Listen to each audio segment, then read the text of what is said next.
Outside the peaceful boundaries of the Manipur kingdom, in a quiet grove near Ramnagar, lived a sage known not for wealth or power, but for clarity of mind.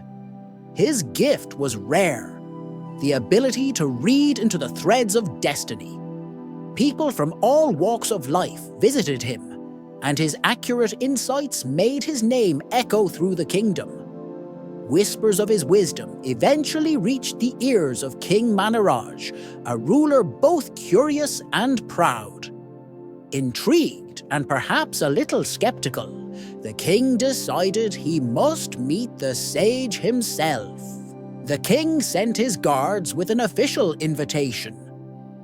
When they arrived at the sage's humble abode, the old man simply nodded, gathered his things, and walked silently beside them toward the palace. When the sage entered the royal court, King Maniraj welcomed him with polite honor. Lavish halls filled with ministers and servants fell silent, awaiting what would unfold. The king smiled and offered him a seat. "Tell me about my future," he said, expecting answers that would feed both his curiosity and his pride. The sage looked into the king's chart and began calmly. He spoke of future victories, expanding lands, and celebrations to come. The king's face lit up with each sentence. Gold, silver, and silk were handed over to the sage as rewards for every positive word. The court applauded.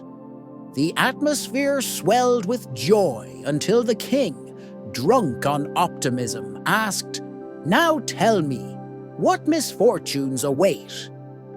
The question lingered, and with a steady breath, the sage began. The words shifted.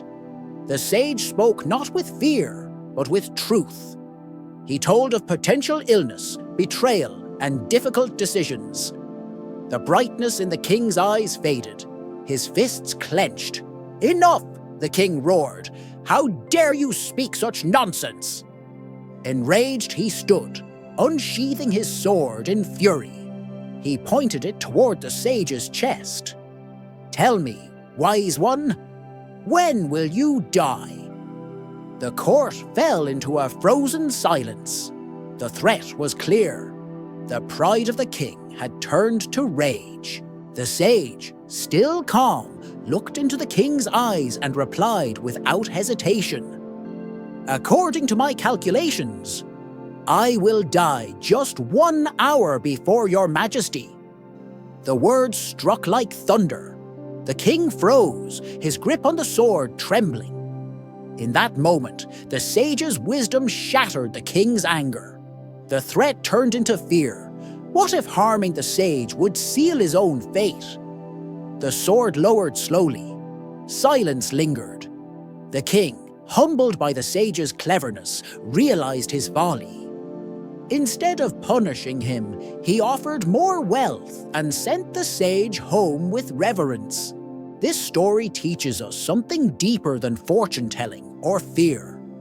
It shows the power of mindfulness in the face of ego, and how calm wisdom can diffuse even the fiercest storms. The sage didn't resist the king's anger with force. He offered reflection, showing that sometimes the wisest answers are not confrontations, but mirrors.